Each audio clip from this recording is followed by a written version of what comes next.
Slendy, ego, Slendy, ego, Slendy, ego, Slendy, hey, you already know what's up. What's that, another home run? But you know the job ain't done till we hold that trophy up. Hey. What's up, everybody? Welcome to episode 549 of the Talking Friars podcast and YouTube show. Ben Fadden with you here. It is January 4th, 2024. Hopefully everybody is doing well. On the show today, some 2024 predictions, the calendar year. So not just the 2024 season, but the calendar year. I have 10 of those. If you agree, disagree, let me know. You can be in the live chat here on YouTube, or if you're watching on replay, you can be in the comments. If you're on the podcast platforms, feel free to at me on social media, at Talking Friars, on Instagram, Twitter, or you could just go to the YouTube video, the live show, or the replay of it, and then comment there. But yeah, I appreciate everyone for being here. There was some news that just came down that could be related to the Padres, so I will get into that here in just a moment. First, though, I wanted to get into the Dennis Lin article that was put out, I believe, today from Dennis and The Athletic, just going over what has happened with the Padres here over the last couple of days. The Padres adding Woo Suk Go. If you missed it, the contract is 2 years, $4.5 million, $1.75 million in 24, a $2.25 million salary in 25, a $3 million mutual option in 26, or a $500,000 buyout. So that's how it adds up to $4.5 million at least. The Padres are paying a $900,000 posting fee to the LG Twins, who were Woo Suk Go's former club in the KBO. The Padres have not, and I'm not surprised by this, they have not guaranteed save opportunities for Go or for Matsui.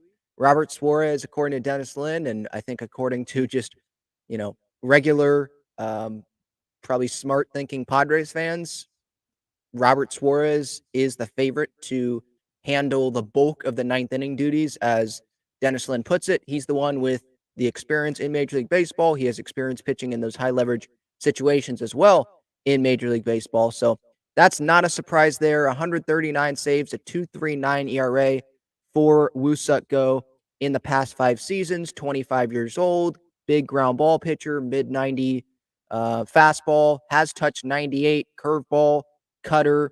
Padres, they needed to add some bullpen pieces, right? Losing Josh Hader, Nick Martinez, Luis Garcia, Tim Hill.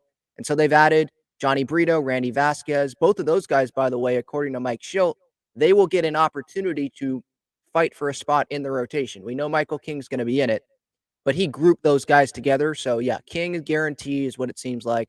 And then Brito and Vasquez will get a shot. I think Vasquez probably has the better opportunity to be a starter. I think Brito's good in the bullpen. But yeah, bringing in Matsui, bringing in Go. They have Suarez. Bringing in Luis Patino. We'll see if he makes it onto the big league roster. Bring in, Brito and Vasquez, Angel De Los Santos.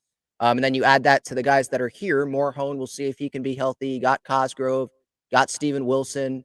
And then maybe there's going to be some minor league guys that will be coming up. So I like where the bullpen is at right now. Obviously, the focus needs to be on the rotation, getting a couple of outfielders, a bat, hopefully a couple of bats. And that's where I lead now. Dennis Lin mentions the Padres opening day payroll luxury tax figure at opening day payroll 156. The luxury tax figure, $212 million. And the New York Mets just signed Harrison Bader to a 1-year deal worth $10.5 million. If I were the Padres, I probably would not have done that, considering the budget. You have a lot of needs to fill, and Harrison Bader, let's be honest, what would he have done for this Padres team? He would have been a right-handed hitter, good defense, but he would have been a righty. They need lefties, and he would have been probably at the bottom of the order. So they can go get that elsewhere for cheaper. They can sign. Is Kevin Pillar, would that be the guy that you have him play center field, and hopefully he can be healthy till Jacob Marcy is ready? You can make a trade. Max Kepler has played center field in the past, but maybe they have him go play left. Maybe Tatis ends up playing center field because that's the easiest thing for the Padres. They move Tatis to center. You can bring in corner outfielders. There's more better hitting corner outfielders out there, and there usually always is, that makes sense for the Padres on like 1-year deals than center fielders. Kevin Pillar, okay. Michael A. Taylor, I mean, he's coming off, I think, a better year than Harrison Bader, if I remember correctly. And the Minnesota Twins, you don't want Byron Buxton as your only option there in center field. And Michael A. Taylor, if he's comfortable there, I know the Twins are lowering payroll, but he may just go back there. What if the Cubs can't bring back Cody Bellinger? Do they go get some outfielders that the Padres may be interested in? So on the free agent market, I'm really looking at corner outfielders right now. And maybe the Padres, we don't see center field get resolved until later, like closer to spring training, where they just go and get a 1-year guy that has a good glove. And the corner guys are better offensive guys and can produce. And I'm not saying they'd be at the top of the order. I think Max Kepler probably would be near the top because he's a lefty and you can, put him in between some of the righties there at the top. But they'd be better offensively than Kevin Pillar or whoever they put in center field, assuming that it's going to be Tatis staying in right field. He played some center field in the Dominican Winter League for his dad's team, but he's playing right field. He made a great running catch the other night. I know Padres fans were pretty worried. They saw just for like a split second, he kind of slipped there as he was running in from the outfield off the wall down the line. But seems like he's all good.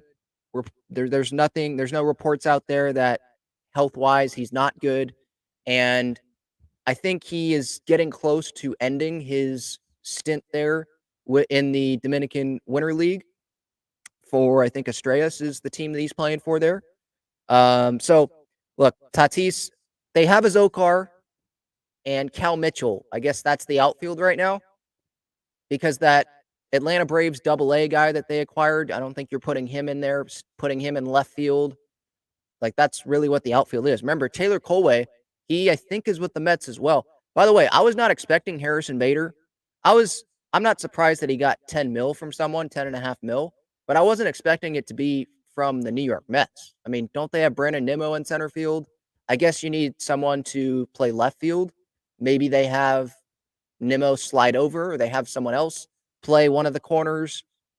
And then because they have Starling Marte as well, although he has dealt with some injury issues. So I'm curious to see how they do there. But I was not expecting Bader to go there. But hey, the Padres, Kiermaier, they lose out on him. I don't know how interested they were in these guys. I don't think that they were going to pay double digits in terms of millions, so like $10+ million to Harrison Bader, to Kevin Kiermaier. If you're going to pay that, I want it to be to someone that's going to give you some offense. And those guys are not known to give you like great offense. And it's good defense, but Jose Azokar is okay in center field. You can go get someone that's serviceable there in center field for a lot less money. And I mean, let's be honest, if you want to spend money somewhere right now, where do you want to spend it? You probably want to spend it in the rotation because, I mean, it's a pitcher's market right now. Like, they're getting paid. I think that there's going to be trades. I don't think that it's just going to be all free agency. The Padres have about $25 million before they get to the 237 number for the CBT after this Wusuk Go signing. So, I mean, you got to fill 2 outfield spots, bench, a few rotation guys, right? Because you want some depth as well. You don't just want to bring in one starter and then you have Avila, Waldron, Vasquez, Brito fight for the last. I guess if you bring in one, they'd be fighting for the 5 spot. I think you still want more depth than that. Maybe that's just me, but I think you still want more depth than that. So hopefully they bring in a couple of arms. And there's still that bat, first base DH bat, right, that you would think that they'd want to acquire. How much is that going to cost, or is that going to be via trade? So AJ Preller's going to be able to get the job done like he has to. That you have to have a roster. But I'm very curious to see where he goes with this because center field, that market, it keeps getting thinner, and the market wasn't even that good. Like, let's not talk about Cody Bellinger. We got to be realistic. The Padres are not going to give Cody Bellinger $200 million. And Harrison Bader goes to the Mets. Kevin Kiermaier goes to the Blue Jays. I'm not feeling great about the Padres' chances of landing Michael A. Taylor, and he's a righty as well. He can go get it in center field, no doubt about that. He's coming off of a good year, but the Padres, I think they want some lefties. Now, if it's a good defensive center field and it's cheap, I think Pillar is a righty as well. Maybe they're just fine with that, and they'll wait for Marcy, or that's just how they're going to roll with it because they prioritize having better offense from the first base DH bat that they get. the left fielder that they get. Maybe they acquire someone via trade, a center fielder that we're not even thinking about. But yeah, another option is off the board. And I guess Tatis to center field is still a possibility, but I would not bet on that. Okay. I got to the Dennis Lin article. By the way, I did want to go over real quick what Mike Shildt kind of went over in his presser yesterday because I did not get to that. My show yesterday was before the Mike Shildt presser. And then we'll get to the 2024 predictions. I'll get to the chat. If you want to join the show, you can click that link that is pinned up at the top of the chat. Thank you all for the time today. Mike Shildt. So yesterday, the main talking points, 6 former managers on the staff. Ryan Barba will organize spring training, be kind of like the chief of staff with scheduling, the communication with the other teams on the lineups, communication with the grounds crew. When are they taking BP and fielding and all that little stuff? So what Mike Shildt is doing here, like there's talk about how there's no one bench coach. I don't think that should be that big of a talking point because, I mean, this is just how baseball is nowadays. There's some teams that don't have the traditional bench coach. There's some teams that do, but then they don't have a hitting coach, right? Like this year, Padres, they have a hitting coach with Victor Rodriguez, who used to be with the Red Sox, the Guardians, or Indians back then, but they don't have a bench coach. Last year, they had, I guess, a bench coach, associate manager Ryan Christensen under Bob Melvin, but they didn't have a hitting coach. Although we knew that it was Ryan Flaherty, and then there were some other guys, including Morgan Burkhart. So Ryan Barba organized spring training, chief of staff. He gave the example of how he can simultaneously have Mike McCoy, who's going to be one of the coaches on staff, not that Mike McCoy, but the one that has been with the Padres, have him get a pinch hitter ready, prepared for whoever is going to be on the mound for the opposing team, while Barba, let's say, can get a pinch runner ready and get him ready for, okay, how fast does this guy throw over? Does he throw over? Is he comfortable throwing over? What's his time to the plate? What does this catcher's arm look like? Instead of having like the traditional bench coach who he's talking to, who it seems like could be Brian Esposito, who could be the dedicated guy Shildt talks to about game strategy and not have him be interrupted in other areas where he has to go get someone ready to go. That all can be happening at the same time. So I don't think it's that big of a deal not having a bench coach, and I think Mike Shildt explained that pretty well. Shildt talked with Terry Francona, former manager, obviously, probably going to the Hall of Fame, raved about Victor Rodriguez, the hitting coach for the Padres, who Shildt has known since he was 12, because Shildt has background of being around minor league baseball parks, because I think his dad or someone in the family worked in minor league baseball, so he was always around. Shildt also said Vasquez, Brito, King will be in the conversation to start. I mean, I'm leaving the door open to Vasquez being the 5 starter, him or Avila, or they share time as the 5 starter if the Padres can't get a couple of arms that are like big league, yes, guaranteed in the rotation. Maybe they only get 1 arm, and then they spend money on a bat in the outfield. They spend money on another bat, first base DH. We'll see. But yeah, I'm not surprised. Of course, they're going to be in the conversation. Even if they had some starters, they would be in the conversation because you have to leave that door open. There are possibilities in spring training where these guys could shove and they could impress. And what if someone gets hurt in spring training? What if Musgrove drops a kettlebell on his toe? What if someone, I don't want that to happen, obviously. I hope that Joe Musgrove's going to get Cy Young votes this year. Like, I really hope that. But things happen. Things definitely happen in spring training.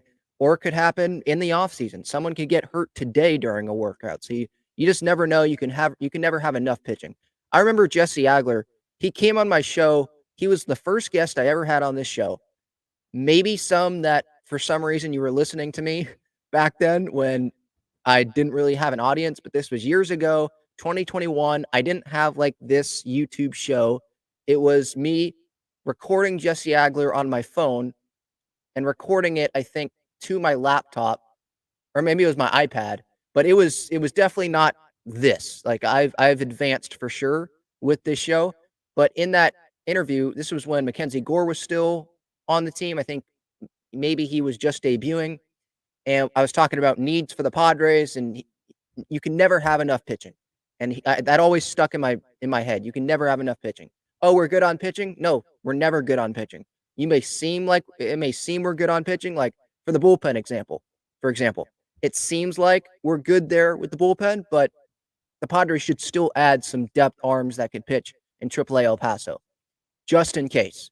Maybe Luis Patino is going to go down to AAA El Paso. Maybe Adrian Marjon's going to be down there. Maybe they bring in other guys that have been in the organization or other guys that are not with other organizations to be down in AAA El Paso, because you always need that depth, because you never finish a season with the same 13 guys on the pitching staff that you had on opening day. Remember last year, Domingo Tapia, right?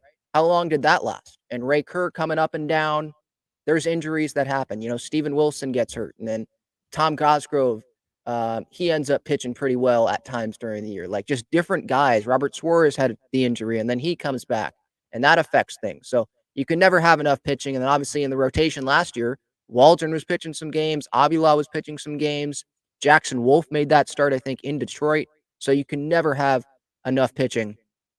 So yeah, of course, getting back to Shildt, Vasquez, Brito, King will be in conversation to start. Of course, he's going to say that. And they should be in the conversation to start. And then one other thing that he said, third base coach Tim Leeper is like a human Red Bull, so a lot of energy. So that's good. Obviously, big league coaching experience. He's known Tim Leeper for a while. I think he said like 2015, something like that. He has experience coaching for Team Canada. So it seems like this is a good Mike Shildt coaching staff. And that's what I want. Like, we might not know a ton about these names, but it was important for the Padres, and it seems like it was important for Mike Shildt to have some guys that have been in the Padres organization come up, be with the big league coaching staff. And look at Mike Shildt's career. I mean, he was with the Cardinals for a long time before coming up. So I think he appreciates those guys that are down there at the minor league level. And it's like, these guys can help. I was able to help with the Cardinals. I know what I'm talking about. These guys know what they're talking about, and they can help with some of the younger guys that will probably have to come up at some point in 24, in 25 to help this team at the big league level, because the Padres, the payroll situation is different than what it was in years prior. So that's mainly what Mike Shildt, those were some of the takeaways from Mike Shildt's presser yesterday, talking about the coaching staff. And now I'm going to get to the chat. Don't worry. I will definitely get to you, but I want to get to my 2024 predictions. These things can change. 10 predictions that I have. Yeah, definitely can change. It's hard to, like, I'll probably do another 2024 prediction show, like right before the season, like season predictions. And I can add players, because other players will be on the roster that are not on the roster right now. We'll have a better sense of roles on the roster probably and who could be contributing. Here it's the main guys, and then it's some other stuff that doesn't include the players. So I'm going to get to that after this break. Check out Gaglione Bros' famous cheesesteaks and garlic fries on Friars Road. You can visit their website, gaglionebros.com, for their entire menu and enjoy their cheesesteaks and fries at Petco Park and Snapdragon Stadium as well. All right, so my 2024 predictions, I'm going to start off with Fernando Tatis Jr. He's going to win the National League MVP. And I think maybe I'm being biased because I'm a Padres fan, and I know that Fernando is super talented. And last year, while he was playing, hurt, I assume a little bit, like with the shoulder, he played almost every game that he could play. Obviously, he had the suspension but he played almost every game that he could play. And we saw Ronald Acuna Jr. just take the MVP this past season after taking a year to kind of have to adjust, come back after his injury. Remember, he did not contribute in the postseason to that Atlanta Braves World Series team. So think about it. Tatis, it was not an injury. It was something else. Well, kind of injury. He was coming back from it, then got suspended. But think about 22. Padres go on the run, no Tatis. Braves go on that run, no Acuna. The next year, Acuna takes a little bit of time, and then 2023, look what happens. Tatis takes this past year. There were some things that could be improved. It was a good year, but it was not a great year for Tatis standards, right? Takes a little bit of time, and now this next year, maybe he can go win the MVP. And I think this is a great year for him to go win the MVP, because there isn't Juan Soto on the team. I think that helps a little bit. And Shohei Ohtani, he's not pitching. He's not the two-way player this year. And sure, the Dodgers are going to get a lot of the attention. Maybe Mookie wins it. Maybe Freddie wins it. Maybe Matt Olson wins it with the Braves. Like, there are a lot of different possibilities. Maybe Manny wins it. Maybe Bryce Harper wins it. But Tatis, this is a guy that I could see have 30-plus home runs, maybe 40, like he had in 2021. Gold Glove again in right field, let's say. 30-plus stolen bases, 90-plus RBI, 900-plus OPS. I could see that from Fernando, hitting at the top of the order if he can stay healthy. I mean, and this guy, I think, is motivated for sure to, like, put this team on his back and go make the postseason after what happened this past year. Win it for Peter Seidler. That's also sort of my reasoning for something else here in a little bit. One of my other 2024 predictions. So maybe he's not going to produce the same Acuna numbers, but I could definitely see Fernando winning the MVP in 2024. And so he is my NL MVP pick for 2024 as of now. Could change, but that's it right now. My next prediction, Xander, he will get MVP votes. Now, I'm not saying top 5 or anything like that, but look at the past years from Xander Bogaerts. Not last year, but the Red Sox years. He can hit over 300. He plays 150-plus games. Like, this guy, he was solid at shortstop. He was not bad at shortstop. So I could see him bouncing back. He got votes each of the past 5 years in Boston before this past year with the Padres for MVP votes. 3 bad months this past season. Is that going to happen again? Is he going to hurt his wrist? Was it a couple times that he hurt it? I know he hurt it at least once. Is that going to happen again? Because when he wasn't hurting, guess what? He played pretty darn well. September, April, I think there was one other pretty decent month in there. But I could see him have a huge bounce back year. I don't think he's going to win the MVP, but I could see him getting MVP votes. That's for sure. If you disagree, I'm sure plenty of people will disagree. They're probably not the biggest Xander Bogaerts fans, but you can let me know in the comments in the chat there. Another one I have, fans won't feel as bad about the Juan Soto trade at season's end. I'm not saying because, like, Soto's going to suck with the Yankees. I think he's probably going to go win the AL MVP with the Yankees. But because I think that we're going to see the impact of Michael King. This could be our Seth Lugo this year. Johnny Brito, Randy Vasquez. I think one of those guys could be the Nick Martinez of 2024 for this Padres team. Drew Thorpe, we'll see if he ends up coming up. Hopefully he can come up at some point, and there's upside there. So, I think Padres fans will realize we weren't going to bring Soto back.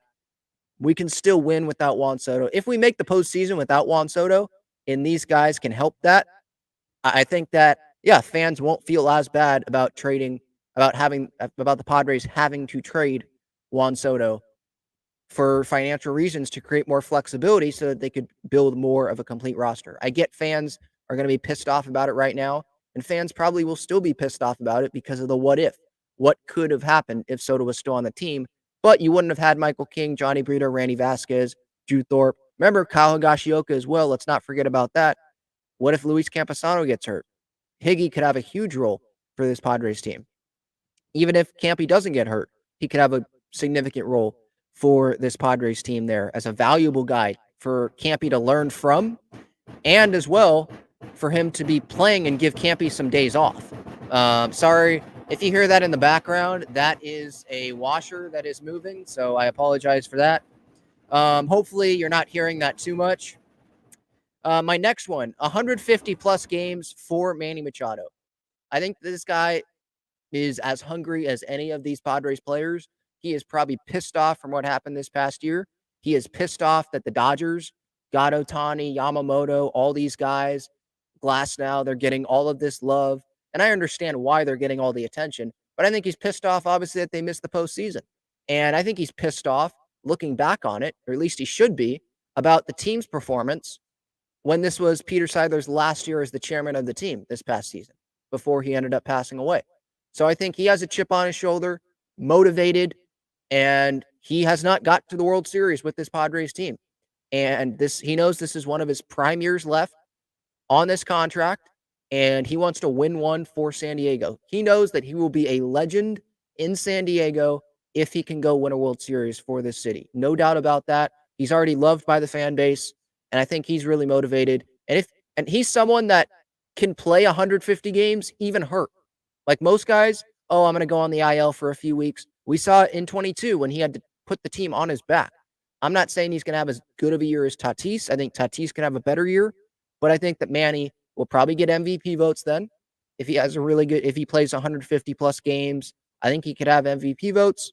And I think that he's going to get to 150 plus games. I'm not going to predict like stats for Manny right now. I probably want some more updates on his health before I start doing that. But yeah, 150 plus games for Manny is a prediction that I have. Again, these things could change, but I'm feeling good about it right now. And hopefully I can talk with Manny's trainer again this offseason at some point. We usually do that every offseason. I've already talked with Joe Musgrove's trainer. You can check that out. If you did not see that, I think that was a few weeks ago. He is great, by the way. Jonah Green, he is great. Next one, Shildt over Melvin. San Diego will have a better year than the San Francisco Giants. I don't think that's like this hot take. I think the Giants are still a little bit away, regardless of if they sign Cody Bellinger or Matt Chapman. I still like the Padres offense over the San Francisco Giants. And I think that these guys on offense aren't going to have bad, down, really disappointing seasons like they had this past year. So I think that Shildt has more talent than Melvin has in San Francisco. And Melvin wanted to go to San Francisco. Okay, well, another man's trash is another man's treasure. Is that the saying? Shildt, here you go. Here's your treasure. I think that the Padres will third place in the division. Like, I don't want to say that. That's going to sound bad. But I think they'll at least end up in third place, maybe second place. We'll see what happens with the D-backs. But I think they can end up at least in third place in the division. And we'll see what happens in the postseason. Right now, they're not a postseason team because they don't have a complete roster. I think we should save that talk until, going into the season when we know the roster more and, the off season, I should say, has played out. Next one here. Yes, Padres make the postseason. Like I just said, I can't say that right now definitively. I can't say, oh, is this a postseason team? Yes. But I'm assuming that AJ is going to make some moves here because he has to. And I don't know who those guys are going to be. But I look at the core talent on this team with Fernando. I think he's going to have a huge year. Manny, a bounce back year and be healthy. Bogaerts, a bounce back year. Kim, keep playing the way you are. Campy, hopefully he can be healthy. Musgrove, Darvish, King in that rotation. We'll see what happens with the rest of the rotation. I'm assuming he's going to pick up one starter. Maybe it's going to be via trade. It's going to be a controllable arm, let's say. Bullpen, I like where the bullpen's at. I like Mike Shildt, and it seems like he's put together a decent coaching staff. So I'm right now, assuming that some other moves are made, I think the Padres can at least get in that last spot in the postseason. And that's me probably I'm trying to be super positive because this offseason hasn't fully played out yet. So I'm not just going to sit here and be super negative about the team when I don't know what the other moves are going to be. And so, yeah, I'm going to say Padres make the postseason. But again, this could all change. This is just early 2024 predictions. This could change. Let's say if AJ Preller doesn't make some moves here and it's Jacob Marcy on opening day and maybe it's Merrill in left field, let's say, or someone random in left field that we weren't expecting. And the rotation, it's this. And they bring back Garrett Cooper. And, okay, you bring back Profar. All right. Then maybe I'll change my tune on it. But assuming that some other moves will be made, I think that this team can be at least that last wild card team. Another prediction I have, Jackson Merrill does not get traded, and he will play the outfield in 2024.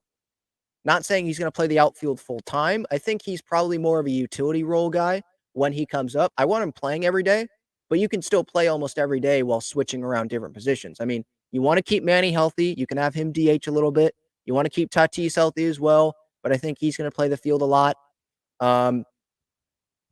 Who is going to be the center fielder, right? So if, let's say, they acquire Max Kepler or something and he can play center, you can move Kepler from left to center if you don't want to have a Zokar or whoever you have playing center field.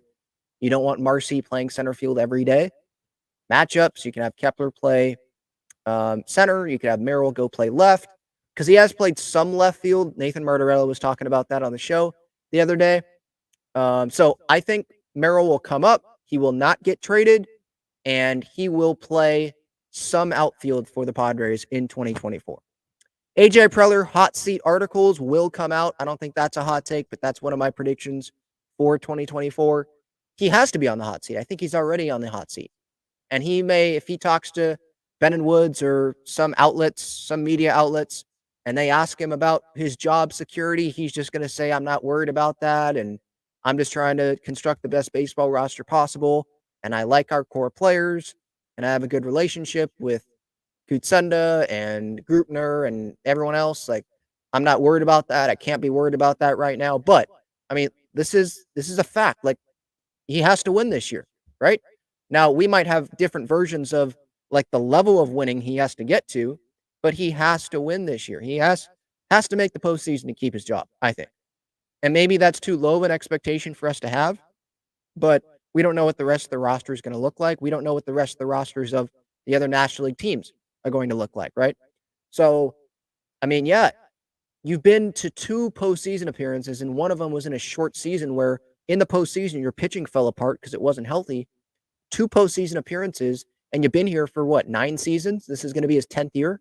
15, 16, 17, 18, 19, 20, 1, 2, 3. Yeah, he's 9 seasons, 2 postseason appearances. If he goes 10 and doesn't make the postseason, that's 20%. That's it. 20% postseason rate, and one of them was a short season. Like, that's unacceptable. That's unacceptable, especially with the payroll, the change in ownership. Not talking about Seidler to Kutsenda, but from Fowler to Seidler, where the spending increased so much, you were allowed to bring in these star players to only make the playoffs once so far in that era. Because I'm not. Maybe I should count 2020 with that, but again, it was a short season, and they didn't have Xander, Soto, Haters, Snell yet, right? Musgrove yet, Darvish yet. That was still 2020 was Paddock. Weathers was coming out of the bullpen, right?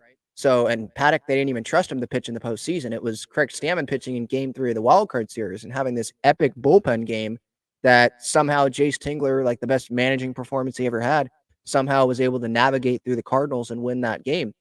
So, I mean, really one postseason appearance, and that's sandwiched in between. That's the meat of the sandwich of a collapse in 21 and the most disappointing season in franchise history in 2023. So, yeah, the articles will probably come out. There's probably going to be some sources about, maybe it's not Padres sources, maybe it's Major League Baseball executives. Like, yeah, I mean, he has to win. I think he is going to be on the hot seat. Or maybe it is some Padres sources. Like, yeah, there's probably some pressure on AJ right now. So we'll see what happens, and we'll see if he makes some moves because he feels like he has pressure. He's not going to say he will do that. And if he does do that, he's going to play it off as this was the smart move for now. We're trying to win now. If he has to deal Merrill, or he has to deal Snelling, or has to deal Lesko or someone like that, we're trying to win right now. And that also can mean I'm trying to save my freaking job right now. But yeah, I think those hot seat articles, at least one, will come out here in 2024. 2 more. Attendance won't be as high in 2023.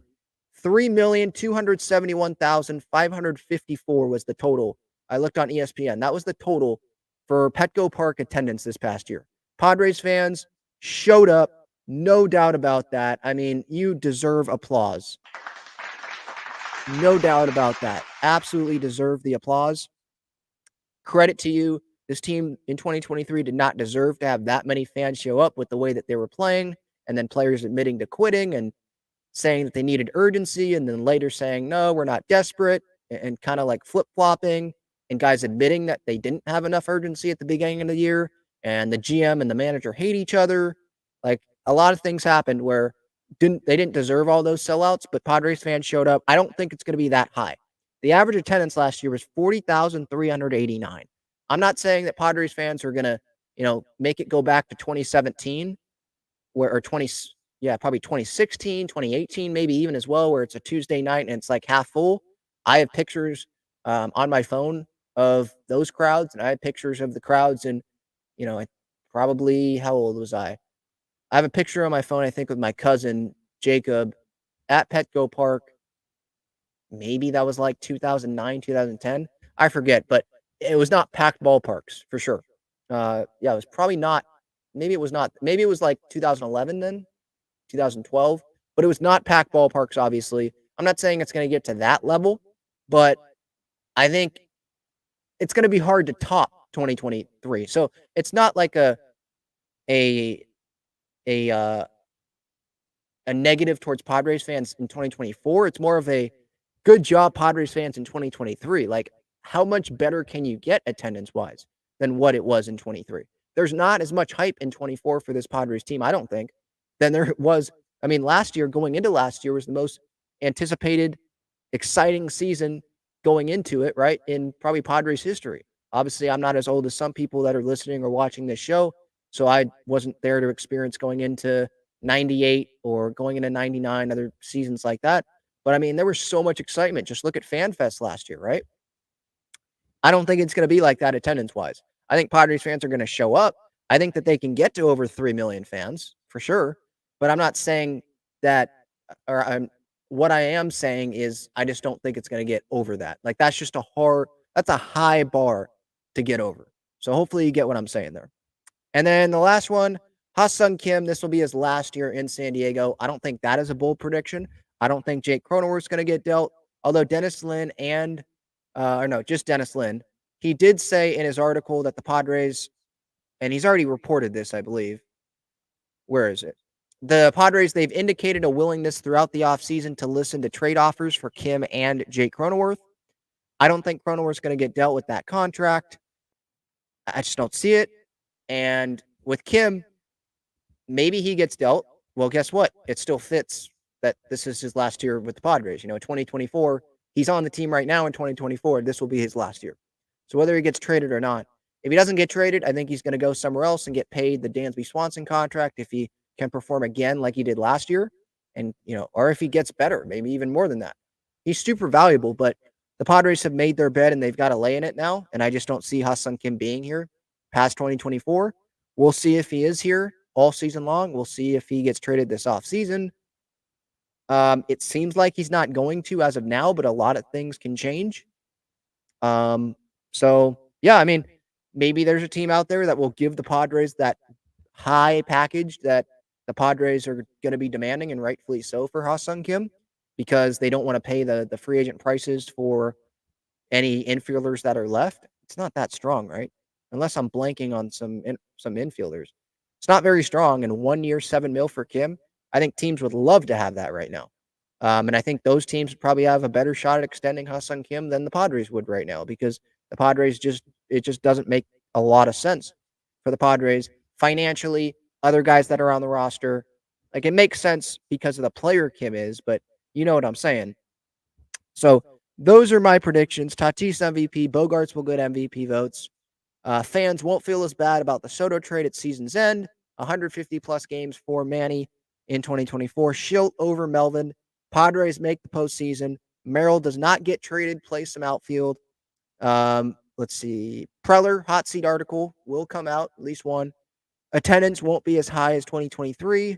And Ha-Seong Kim's last year in San Diego will be the 2024 calendar year. So let's go to the chat. Before that, I want to remind you of some of the great partners of the show. Foco, they've got some great Padres bobbleheads and other collectibles over there. Click the link in the description for them. Breaking Tea, I already told you about Gaglione Bros, but Breaking Tea, they've got great shirts, sweatshirts, Padres, Aztecs, Wave. San Diego State, they got a win yesterday over Fresno State, and they play UNLV coming up this weekend. I did a reaction video last night on that, so you can check that out on this YouTube channel. And SeatGeek, code Talking Friars, $20 off your order there. You can save it for next Padres season. You can go put it on another event, spend that money, use that discount on another event. Underdog Fantasy, 100% deposit match up to $100. They've got a lot of great pick'ems, a lot of sports underway, even though there's no baseball right now. A lot of sports that you can make some selections on there. So again, code Talking Friars or click the link in the description. 100% deposit match up to $100 there.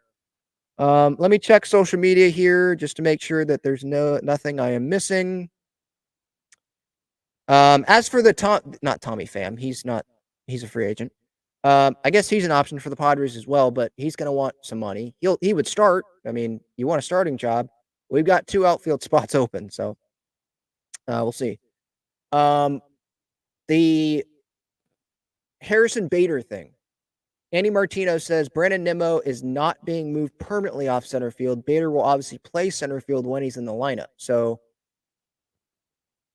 is that like a platoon, I guess, that they're going to do there? Or it will be Nimmo playing some right field or left field? That's what the Mets are doing. I was surprised. I said this earlier. I was surprised that the Mets ended up landing Harrison Bader. Not financially, but just the situation that they have. Andy Martino tweets, Blake Snell has privately expressed an interest in playing for the Yankees, which is interesting. A lot of people are saying he wants to be on the West Coast and all that. He being with the Yankees would be interesting because he listens to a lot of things, right? He sees things on social media, and we know that Yankees fans will boo everybody. They were booing Aaron Judge after he had an MVP season. They were booing him in the playoffs because he didn't perform up to expectations in that postseason a couple years back. So that would be interesting. How much would the Yankees want to give him, though? Would they go spend $200+ million on Snell after just spending big on Rodon and then he gets hurt? I don't know. I knew why they were going in on Yamamoto. I mean, he's 25. With Snell, though, his 2 best seasons that he's going to have in his career are past him. Right? That doesn't mean he can't perform well, but just saying that would be a risk. And I don't know how much the Yankees would want to commit to Blake Snell. I don't know when he's going to sign. Is he waiting for Jordan Montgomery? Is Boris just being real, like strict on, we want 200, no one's giving us 200? All right, Blake, you're not signing right now then. Is he waiting for trades to happen with these starting pitchers so other teams will be desperate and pay? I don't know. But Yankees being linked to Blake Snell there. Padres, not even in the conversation, obviously. They just don't have the room. I mean, 1 year of Blake Snell, they'd be over the 237 CBT luxury tax number. So, yeah, no one have that in your head. I don't want you to be disappointed. It's just not going to happen. But yeah, that's all I'm seeing on social media. So let's get to the chat. What's up, everybody? I'm seeing you guys in the chat when you just came in. What's up, Eddie? Alk3 Joe? Ari Fan Geek? What's up? Irie says, Robert Suarez got caught up with sticky stuff last year. Proves when things get tough for him, he will try to cheat. Was he he appealed the suspension, right? And then did he drop it? I think he dropped it, right? Maybe that was him just saying, like, we're not going to make the postseason. I was holding out to see if we could get on a run here, and we didn't do it. I think that was during the Milwaukee series in Milwaukee, if I remember correctly, and Cronenworth got hurt, and it wasn't going well. So I think Suarez dropped it. Irie says does not want to see him facing Bryce Harper in the 9th inning. Well, who do you want to? Like, we don't know. Maybe Suarez is pitching really well. Like, remember in 2022, I stand by this. I think Bob Melvin made the right decision having Suarez, and it wasn't the 9th, it was the 8th, right? In that game in Philly. I was fine with Suarez pitching to Bryce Harper. How Bryce laid off that changeup earlier in the count, I still don't know how he laid off that changeup. Like, that's credit to him. That was like the best at bat of his freaking career. So sometimes you just got to tip your cap to Bryce Harper, one of the best hitters in the league and just one of the best talents like on the planet. I was fine with it. And you were going to have Hader pitch the 9th. Like, Suarez was pitching just as good, if I remember correctly. He was on that same level trust-wise with the Padres as Josh Hader was. So I was fine with that. Now, you want the left versus left matchup, but if you listen to some people, they'll tell you the Padres had to really try a lot to get Hader to pitch 4 outs like once or twice, right? Didn't he do that in the postseason in 22? Like, it took a lot. And obviously, he didn't do it this past year. You know, he had free agency coming up, and the Padres weren't in contention, and they weren't in contention, so he wasn't gonna extend himself. And then he wanted to blame it on the Padres and say, it's a two-way conversation. It's a two-way. The phones are 2 ways. They could have called And they didn't. Well, because they probably talked to you in the clubhouse before, and you probably made it clear, or at least, hinted to them that you didn't want to do that. Anyway, I'm fine with Suarez pitching in the 9th inning right now, but that could change. But I'm thinking positive about Yuki Matsui, and our thoughts could change on that. Want to think positively about Woo Suk Go. I keep trying to, I keep saying You Suck Go, but it's Woo Suk Go. We might be saying You Suck Go at some point. Yeah, in this 2024 season. You hope it doesn't happen, but things can change. So I don't want to make any statements right now. Like, I don't want Suarez in the 9th. I don't want to see that guy. I don't know. It could be someone else that we're not even thinking about. Someone they acquired at the deadline. It could be someone else. Suarez, Matsui, Go, none of them maybe, and someone else pitching in the 9th. But a lot of things can happen in baseball. Irie says MLB might be striking against Boris. He might have to hook the Padres up with the fat discount and pay it off like it was for Papa Pete, Cody, Blake, Profar package deal. Yeah. Cody and Blake, Bellinger and Snell, that doesn't make sense for the Padres financially. I wouldn't even do Bellinger, even if it did make sense financially, to be honest. And Profar, I think Profar will come back to the Padres eventually, but that is not Scott Boras's priority right now to have Profar go sign back with the Padres. He's focused on all the other top free agents that are pretty much all him, all his clients the rest of the way. Devin says bullpen's filled up. Now they need 2 to 3 starting pitchers, 2 outfielders, 1 of 3. 1 of 3 what? Or 1, I don't know what you're saying there. Bullpen's filled up, yes. They need 2 to 3 starting pitchers, 2 outfielders. Yes. I mean, the Padres could probably make an argument 1 starting pitcher guaranteed, and then they have Avila, Waldron, Vasquez, Brito fight for the 5 spot. Maybe Patino if they want him to try. I don't think you put Morahone in that spot. Just have him try to be healthy as a reliever. Let's just not really try the starting thing anymore. Let's just try to keep him healthy for the bullpen and have him throw gas in the bullpen from the left side. Because they do need, lefties in that bullpen. So maybe it's 1 major league guy, and then they have some other guys, and then the other guys that they bring in, 2 or 3 other, or 2 other pitchers, let's say, are depth guys. But yeah, I'd like them to bring in 2 starters because you always need pitching. Like I said earlier in the show, always need pitching. Yeah, Bader over 10 mil for 1 year. The Padres were not going to do that. They weren't going to do that for Kevin Kiermaier either. So not surprised that he's not with the Padres. Joseph says we need a Zavala and Lesko for Luzardo kind of trade. Would I give up Lesko for Luzardo? I would do it for Cease. I think I've said that. But Luzardo, that's interesting. Let me look up Luzardo. How many years of control would he have? 3 or 4? Maybe it's 2.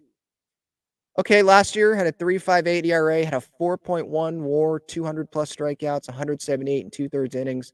That's better numbers than I thought he had in 23. What about the last year? 3.32 ERA, 100 innings. So this past year was really the big opportunity that he had to make a bunch of starts. That's the first time that he's made 30 starts in a year. So, yeah, welcoming in Luzardo, that would be great. Maybe you would have to do that then. Yeah, because those numbers are better than I thought they were. Let me double check Luzardo's contract here real quick. Luzardo contract.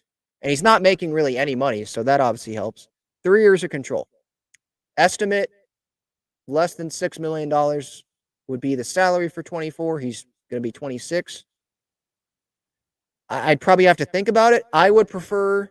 are the Marlins trying to go win a World Series? I know Skip Schumacher would say that they are, but I would probably say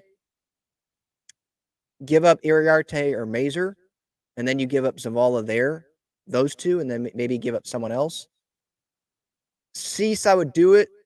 Luzardo, dang, that is a good. That's a tough one, Joseph. I don't want to give up Lesko, but for 3 years of Luzardo, and I think he's a lefty, right? Yep, he's a lefty. If he's going to give you the 23 season that he just had, then Padres probably do it. But I would prefer do anything and don't give up Lesko. Like, I still want to see what Lesko can be. Cease, though, is a little bit different because with Cease, at least if I remember correctly, let me pull up his numbers. Sorry, that's my washer again going off. So last year, he made over 30 starts. He had 177 innings, over 200 strikeouts. So it's like the same as Luzardo. His WAR was not over 4, though. It was less than 3. But the last 3 years, each of the last 3 years, he's made 30-plus starts. 165 and 2/3 innings in 21, 184 and 22, 177 this past year. Where Luzardo, the only time that he's gone more than 100 innings, or more than 101 innings, I should say, is 2023. And maybe that's because they're building him into being a starter, all season long. But because I think he has dealt with some injury issues, I guess I'd go with Cease because I feel like he's more of a known guy. I mean, he placed second in the Cy Young in 22. And that's like a frontline guy. Luzardo, where would he go? 3 or 4 in the rotation, probably. It would be interesting. I would prefer not to give up Lesko. Devin says, depth helped Braves, Astros, Giants, Cardinals, and Rangers win the World Series. Yep. Pitching depth as well. I mean, if you go look at those teams, they had some depth there. Yeah, Hoskins is probably on that unrealistic. Because what is he going to cost? 18 mil, maybe 1 year, if it's a 1-year deal. And then the Padres have 7 mil then to work with for starting pitching, couple of outfielders. Yeah, I just don't see that happening. Jock Peterson is another option. I mean, that could happen, but what is he going to want? 14, 15 mil? That's just throwing out a number. I haven't even looked at Jock Peterson. Let's see what Fangraphs, for example, has his value at for 2023, where they take it like WAR and they convert it into what if he was a free agent that year? How much money would he have gotten? Oh, 5 mil. That's it. Wow. Okay, so he didn't have that good of a year then. What did he do in 23? 121 games, 15 home runs, 0.6 WAR. Weighted runs created plus of 111, so a little bit above average there, but not super impressive. So, I mean, if you can get him for 5-6 mil, I guess, yeah, but he seems more like a DH guy, right? And I think the Padres probably want to keep that flexible and not have Jock taking up the DH role. But it is a lefty bat, and he has shown that there is power in the bat. Yeah, hey, Carter, hopefully you're doing well as well. Hopefully everybody is doing well. I'm just seeing some comments in the chat here. Yeah, I hope, Jennifer, Xander has a great 2024 season.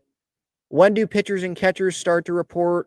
For the Padres, it's probably earlier than like February 14th, 15th. It's probably right after the Super Bowl, whenever that is. So probably, yeah, I mean, because their season starts earlier than the rest of Major League Baseball. And they play games. I think they play a couple of games before they start the season. They play a couple games in Korea, or at least one, and then they play the Dodgers to start the season. And then they come back and they play the Mariners or Mariners, maybe Rockies for a couple of games at Petco. That's in between that is the Seidler Memorial, I think, that they're going to have at Petco. So details will be announced on that hopefully soon. There's that. And then opening day for the rest of Major League Baseball, the Padres are hosting at home against the Giants, against Bob Melvin at Petco Park, I think that Thursday. So, yeah, it's going to be earlier probably than the rest of Major League Baseball. I'm not so sure it's going to be February 13th through the 15th. It might be earlier than that, Jennifer. That is usually, I think, what it is for just teams that start on like March 28th, whatever it is. But the Padres start earlier than that. And I don't know how Mike Shildt runs his spring training, how they plan on doing it. He probably wants a lot of looks at these guys because there's a lot of figuring out to do with bullpen and like different spots. Where are they going to be in the bullpen? Who's going to make the roster? Who's going to be in the back end of the rotation? Who's going to be like the top depth guys in the minor leagues? And he probably wants to get a look at, the top prospects, how they've developed, the AA guys, right? Yes, Gallo is out there, Jennifer. Yes, Gallo is someone that I have not been thinking about, but I probably should be thinking about because it's AJ Preller. One of these years, he's going to be a Padre, right? I feel like there's been a bunch of talk about Joey Gallo. One of these years, he's going to be a Padre, you would think. And I don't think he's going to cost too much. I mean, he was sitting on the bench in the division series for the Twins. So, yeah. I don't think that he's going to cost too much. It would be a 1-year deal. There's a lot of strikeout in that bat, though. Do we have a fan fest this year? I would guess not. I think the focus for the Padres is going to be on Peter Seidler, and I don't think they want to have a fan fest for that. And it wouldn't be as highly attended, probably. And remember, Gallagher Square is being worked on. There's a lot of work being done there. So they could have the players go sit on top of the dugout or whatever and do Q&A there. But I don't see that happening. I think it's going to, the focus they want to be on Peter Seidler. So I don't see a fan fest happening. If it does happen, it's probably going to be announced here shortly, right? Because fan fest happens. Did it happen in January or February? It happened like right before guys went to spring training, I think. Because I remember Musgrove, he left, I think, right after fan fest to go to spring training. They do like the community stuff, going around the community, fan fest, and then some guys left for spring training. I'm seeing Tommy Pham being brought up. I would actually be into that move. I know he's not a big fan of some Padres fans, and based on the comments that I've heard those Padres fans make, I mean, rightfully so. I would not want to be called names, and I would not want to be talked about like that by Padres fans. But if he can get a starting job and that's what he wants, and you want urgency, Tommy Pham would give you urgency. He would make sure that there was urgency in that clubhouse. And he works his butt off. Like, those are the guys I want on this team. I know he's a righty, not a lefty, but I'm just saying, he used to play for Mike Shildt. AJ likes him. I don't know how other players in the clubhouse feel about Tommy. I think that they respect his work ethic. I don't think he's coming to the Padres, but I'd be open to it. I know he's not a lefty, but I would be open to it. Just based on the player and what the qualities that player gives. But he's coming off a good postseason and a pretty good year. So he's probably going to get, $10+ million from a team, I would imagine. Yeah, Eddie Rosario, that is a name that I would welcome. I don't think that's going to be more than 10 mil. That would be like a 1-year deal probably, or an option because it's AJ Preller. That's some lefty bat. I don't know how much power you'd get from him, but he has postseason experience for sure. All right, that's going to do it. Talking Friars episode 549. I'm going to be on Foul Territory, by the way, on YouTube with Kratz, Perzinski, Adam Jones, Scott Braun. At 10:45 is when I'm scheduled to be on there. So tune in there, Foul Territory on YouTube, or you can watch it on replay. I'll probably post the links on social media as well when that gets done. So, yeah, you can see me there as well for some more Padres talk. I appreciate everyone's time. Thank you all so much, and I'll talk to y'all later. See ya.